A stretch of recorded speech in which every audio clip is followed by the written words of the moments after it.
TP. भैया what do you mean by TP? Transportation and communication. Transportation and communication, कि transportation and communication का मतलब होता है अगर जहां पर ट्रांसपोर्टेशन मतलब गाड़ियां पहुंच सकती हैं, जैसे फॉर एग्जांपल सोचो आप जो है पहाड़ों पे हिमाचल में गए हो, पहाड़ों पे आपने बकायदा जोमेटो को फोन किया, ठीक है, आपको पिज्जा खाने का मन कर रहा है, आपने जोमेटो को फोन किया। अब भैया जैसे ही आप फोन कर रहे थे जोमेटो वाला जो है नेटवर्क चले गए, क्योंकि वहां तो नेटवर्क आते जाते रहते हैं, नेटवर्क चले गए। अब जोमेटो वाला वहीं चक्कर लगा रहा है, आपको ही ढूंढ रहा है, नेटवर्क आ ही नहीं रहे। तो भैया अब 30 मिनट हो गए, पिज्जा फ्री हो गया, आप खुश कि भाई दे दो, 30 मिनट में आपको डिलीवर करना था, नहीं कर पाए तो आप दे दो। अब अगली बार क्या होगा, जोमेटो वाला क्या करेगा, देने ही नहीं जाएगा, बोलेगा अरे यार 30 मिनट में बोला था फ्री में खा लेते हैं, क्योंकि भैया वहां ट्रांसपोर्टेशन सही नहीं है और कम्युनिकेशन नहीं है, मतलब नेटवर्क नहीं मिलते हैं। और वहां पे रोड जा रहा था बढ़िया बंदा, ऊपर से लैंडस्लाइड हो गया, लो 2 घंटे और वेट करना पड़ेगा, दिक्कत हो गई, पिज्जा खराब ही हो गया। तो मतलब जहां पे ट्रांसपोर्टेशन एंड कम्युनिकेशन इजियर होगा, when transportation and communication become easier, जितना इजियर होगा देन डिमांड इंक्रीज। तो डिमांड क्या होगी, increase, and vice versa. Vice versa का मतलब इसका उल्टा, सिंपल। अब बात करते हैं वाई डी, जिसको बोलते हैं डिस्ट्रीब्यूशन ऑफ नेशनल इनकम। अब भैया देश में कैसा नेशनल इनकम का डिस्ट्रीब्यूशन है? तो भैया डिस्ट्रीब्यूशन ऑफ नेशनल इनकम अगर आपको डिटेल में पढ़ना है तो इसका मेरा फर्स्ट चैप्टर देखिए कि नेशनल इनकम भैया कैसे डिस्ट्रीब्यूट होती है। जब हम पे क्लास 11 का फर्स्ट चैप्टर देखिए एक बार, ठीक है, आपको समझ आएगा कि नेशनल इनकम किस तरीके से डिस्ट्रीब्यूट होती है। नेशनल इनकम को 2 तरीके से डिस्ट्रीब्यूट किया जाता है, एक होता है functional distribution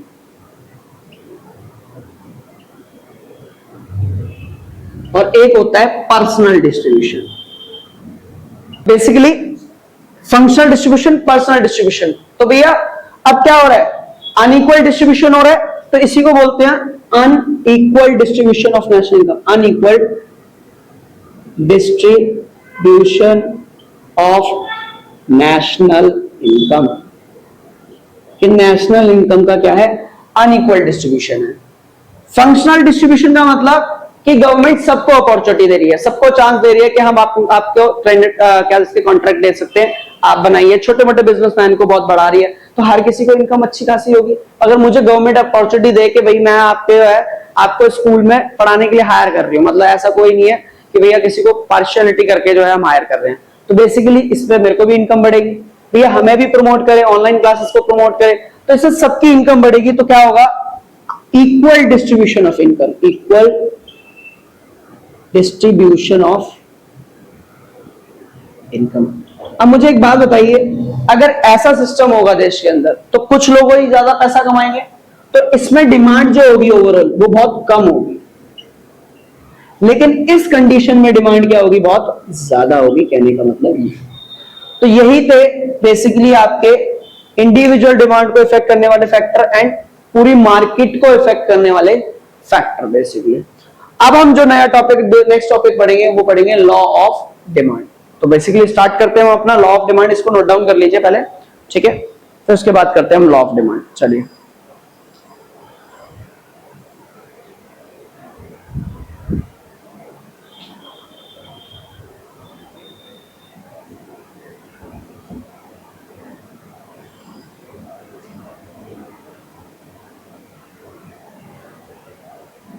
basically next topic है आपका लॉ ऑफ डिमांड। तो क्या होता है भैया लॉ ऑफ डिमांड, इसके बारे में समझते हैं और इसको करते हैं। लॉ ऑफ डिमांड क्या होता है? तो लॉ ऑफ डिमांड क्या होता है बच्चों, जब लॉ ऑफ डिमांड ये कहता है जब ओनली प्राइस की वजह से डिमांड पे इंपैक्ट है। अभी हमने बहुत सारे फैक्टर देखे कि प्राइस ना चेंज होने के अलावा भी बहुत सारे अदर फैक्टर होते हैं जिसकी वजह से डिमांड इंपैक्ट करती है। भैया प्राइस तो एक छोटा सा फैक्टर है, अदर फैक्टर है। कई बार क्या होता है, आपको फ्री में भी भंडारा मिल रहा होता है ना, तब भी नहीं खाने जाते क्योंकि अच्छा नहीं बना। ठीक है, ये होता है, सबके साथ होता है। ठीक है, तो भैया लॉ ऑफ डिमांड ये कहता है कि जब प्राइस की वजह से डिमांड में इंपैक्ट आता है, अदर फैक्टर की वजह से नहीं, ओनली प्राइस की वजह से, तो उसे कहते हैं हम लॉ ऑफ डिमांड। मतलब भैया law states that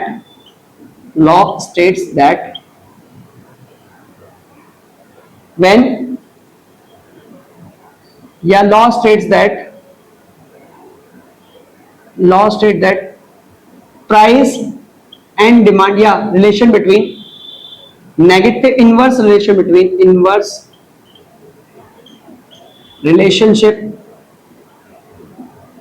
between price and demand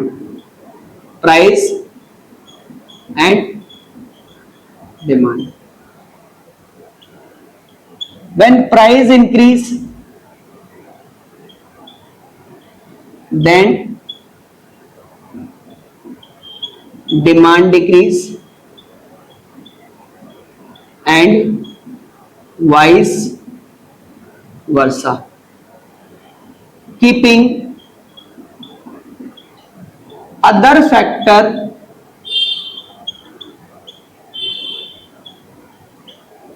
remains constant. Other factor क्या रहेंगे, कांस्टेंट रहेंगे, अदर फैक्टर में कोई चेंज नहीं आ रहा।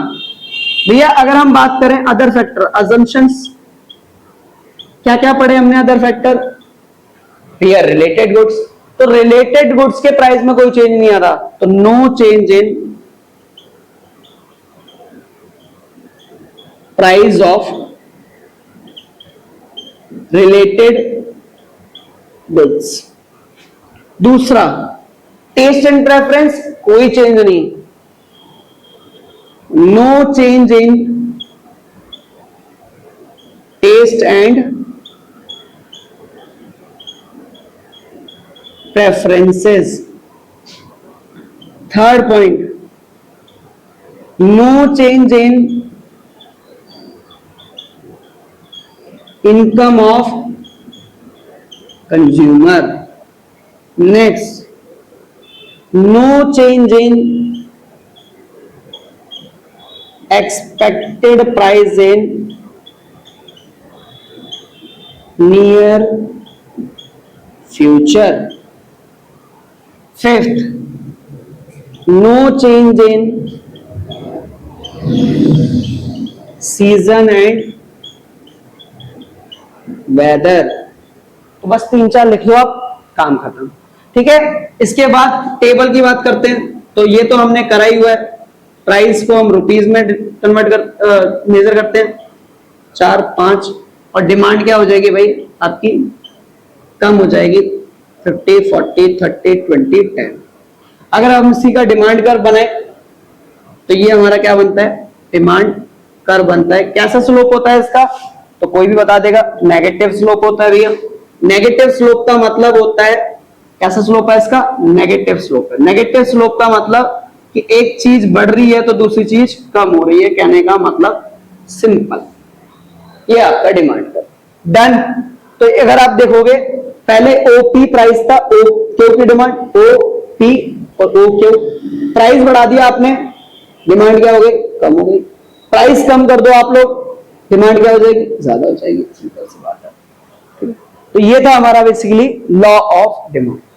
अब बात करते हैं कि भैया ऐसा क्यों होता है कि जब प्राइस बढ़ता है तो डिमांड क्या होती है, कम होती है, और ऐसा क्यों होता है कि जब कोई चीज सस्ती होती है तो लोग ज्यादा खरीदते हैं। इसके पीछे का रीजन बताओ कि ऐसा क्यों होता है।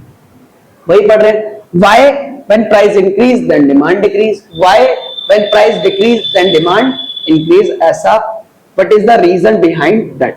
तो इसी को हम समझते हैं कि बेसिकली ऐसा होता क्यों है। चलिए अब आगे बात करते हैं इसके बारे में हम, ठीक है। तो बेसिकली हम बात कर रहे हैं इसका लॉ ऑफ डिमांड के बाद exception of law, reasons of law of demand. तो मैं इसको रब कर रहा हूं। तो अगर आपसे कोई पूछे कि हम बेसिकली क्यों होता है, क्या रीजन होते हैं भैया लॉ ऑफ डिमांड के, तो हम वही समझने जा रहे हैं, reasons of law of demand. समझना है इसको बहुत अच्छे से। Law of demand. इसका पहला रीजन है law of diminishing marginal utility. Law of diminishing marginal utility भैया इसका मेन रीजन है। क्या है ये, क्या कहता है भैया, law of diminishing marginal utility हमने पढ़ा था चैप्टर नंबर 2। अगर इसको डिटेल में समझना है आपको तो आप मेरी सेकंड नंबर की सीरीज पे जाइए। सीरीज में जाके आप जो है सेकंड नंबर चैप्टर खोलिए और उसमें अच्छे से पढ़िए कि law of diminishing marginal utility basically क्या होता है। Law of diminishing marginal utility ये कहता है कि जब हम कोई भी चीज बार बार उसको कंज्यूम करते हैं तो उससे मिलने वाला सेटिस्फेक्शन क्या होता है, बहुत कम हो जाता है। और जब किसी चीज को अगर मेरा सेटिस्फेक्शन ही कम है, मेरे को अगर वो चीज अच्छी लग ही नहीं रही है तो मैं क्यों खर्चा करूंगा उसमें। हाँ, अब आप खुद सोचो, आपको जरूरत नहीं है किसी चीज की तो मतलब आपके लिए सेटिस्फेक्शन नहीं है। जरूरत होने का मतलब सेटिस्फेक्शन। आपको जरूरत होगी तभी तो उसके लिए सेटिस्फेक्शन होगा। तो आपको जरूरत नहीं है, लेकिन वही चीज अगर सेल में लगी होती है तो हम खरीद लाते हैं। क्यों? क्योंकि उसका प्राइस क्या हो गया, कम हो गया और हमारा सेटिस्फेक्शन बढ़ गया। हमें अब लग रहा है कि यार हमारे वर्थ इट है, इतनी सस्ती नहीं मिलेगी बाद में, तो हम क्या कर लेते हैं, उसे खरीद लेते हैं। कहने का मतलब ये है। ठीक है बच्चों, तो basically law states that when we consume more and more unit of output या more and more unit of commodity, satisfaction from every unit goes down.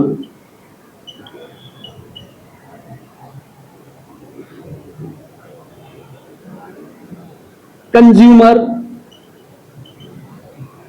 consume these commodity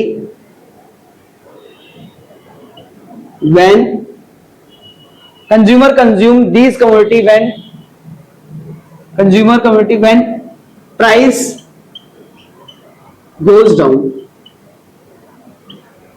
तभी खरीदेगा जब प्राइस क्या होगा, थोड़ा सा कम होगा, तभी उस चीज को खरीदेगा, वरना नहीं खरीदेगा। Due to because due to reduce in price satisfaction increases।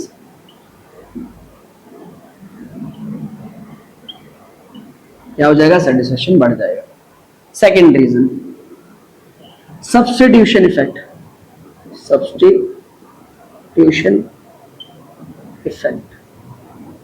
समझो इसको। बेसिकली टी एंड कॉफी ये दो गुड्स हैं। अगर चाय वाले ने अपना प्राइस बढ़ा दिया तो कॉफी वाले की इसकी वजह से डिमांड बढ़ जाएगी। अब ऐसा क्यों हुआ? क्योंकि कस्टमर को अब कॉफी सस्ती पड़ रही है, तो कस्टमर के लिए ये जो है वो एक्सपेंसिव हो गया। कस्टमर यहां से यहां भागेगा क्योंकि उसके लिए ये गुड्स क्या हो गया, चीपर हो गया।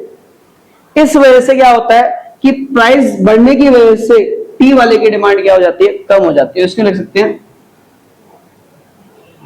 Due to substitution effect,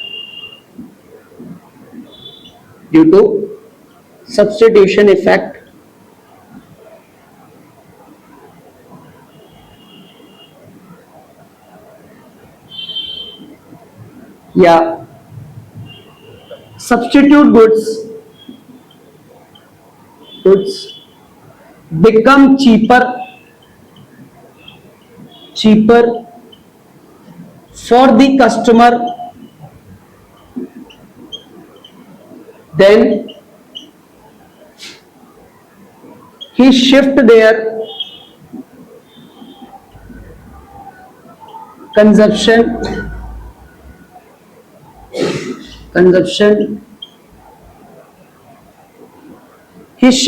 consumption on substitute goods। किस पे सब्स्टिट्यूट कर देता है वो अपना शिफ्ट कंजप्शन सब्स्टिट्यूट कर देता है। तो ये आपका second reason. Third reason, income effect. Income effect का मतलब होता है कि इनकम की वजह से आने वाला इफेक्ट बेसिकली। अब इनकम इफेक्ट में क्या होता है कि सोचो आपकी इनकम जो है वो 100 रुपए है और आप चॉकलेट खरीद रहे हो जिसका प्राइस 10 रुपए है, तो आप कितनी चॉकलेट यूनिट कितनी खरीद सकते हो? 10 यूनिट। अगर इसी का प्राइस बढ़ के कम होके 5 रुपए हो जाता है तो अब आप कितनी खरीद पाओगे? 20 यूनिट। तो एक्स्ट्रा यूनिट खरीद पा रहे हो मतलब आपका परचेजिंग पावर क्या हो गई? आपकी खरीदने की पावर क्या होगी? आपकी बढ़ गई। तो भैया इसकी वजह से आपकी इनकम पे इफेक्ट होता है, मतलब रियल इनकम आपकी बढ़ जाती है, इसी की वजह से आपकी डिमांड भी क्या होती है? बढ़ जाती है। तो लिख सकते हो इफ ड्यू टू, या ऐसे लिख लो, due to decrease in price the real income of the customer increase, then he will purchase, या he can be purchase more commodity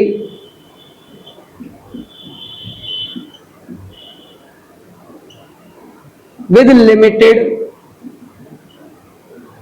या with same income. That mean purchasing power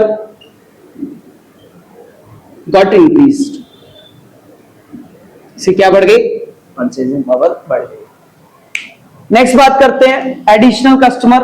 fourth, additional customer. कहने का मतलब क्या है कि भैया additional customer जुड़ गए। सोचो अगर किसी भी, जैसे अभी जीएसटी कम हुआ है, तो जीएसटी कम होने की वजह से जो लोग कार नहीं ले पा रहे थे, ठीक है, 1-1 लाख सस्ती हुई है कारें, तो जो लोग जो ले रहे थे वो और ज्यादा लेंगे, ठीक है, और जो नहीं ले पा रहे थे वो भी अब सोचेंगे भाई ले लेते हैं यार, अब तो सस्ती मिल रही है, ठीक है। तो बेसिकली इफ प्राइस डिक्रीज, या if slightly decrease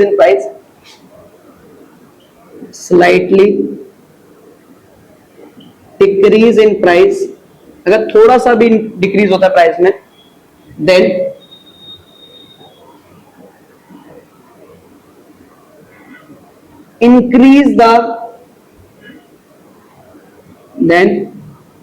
it will increase the demand of existing customer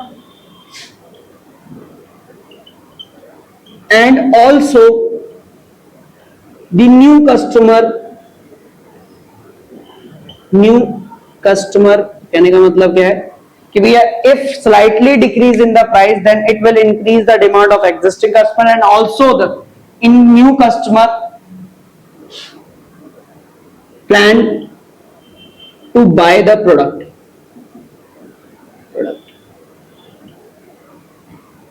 Moreover, total demand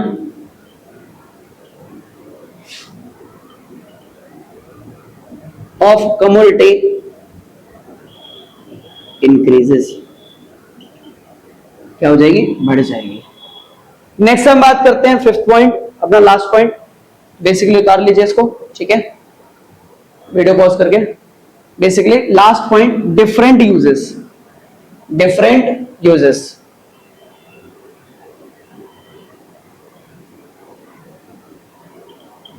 कहने का मतलब है ऐसे गुड्स जिनके बहुत सारे यूज होते हैं, जैसे मिल्क, मिल्क का बहुत ज्यादा यूज है। देखो पनीर, दही, मक्खन, घी, इतना सब कुछ है, ठीक है। शिवजी चढ़ता है ना सोमवार को, तो ये डिफरेंट यूज है। तो दोज गुड्स अगर इनका प्राइस थोड़ा सा कम होता है तो हर एक जगह से इनकी डिमांड क्या हो जाती है, बढ़ जाती है। भैया अगर पनीर, अगर दूध का रेट कम हो गया तो पनीर सस्ती हो जाएगी, तो हम भैया रोज हर हफ्ते में 2-3 बार पनीर बनेगा, मजे आ जाएंगे। तो if prices decrease of those goods which has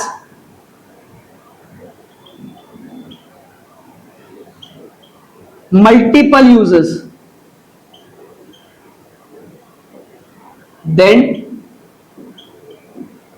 demand of that goods increase from all sections, so that demand of that goods increases and vice versa का उल्टा। जो गुड्स जिनके बहुत ज्यादा यूजेस नहीं होते तो उनका अगर प्राइस कम भी हो जाता है तो उनकी डिमांड पे कोई बहुत ज्यादा इंपैक्ट नहीं आता है। तो ये थे हमारे reasons of law of demand. बच्चों इसको बहुत अच्छे से करके जाना, ये आपके एग्जाम में एक पूछा जाएगा जिसमें आपका law of diminishing marginal utility, additional customer, मतलब सारे इंपॉर्टेंट है, ये क्वेश्चन आपके लिए इंपॉर्टेंट है, ठीक है। तो इसी के साथ नेक्स्ट वीडियो में मिलते हैं हम आपको, ठीक है। तो आपको ये बहुत अच्छे से करना है, ठीक है, और लगातार पढ़ते रहिए, मुझसे जुड़े रहिए, अच्छा कंटेंट मिलेगा आपको महेंद्र विजन पे, इस चैनल पे, ठीक है। तो आगे बढ़ते हैं, ठीक है, चलिए।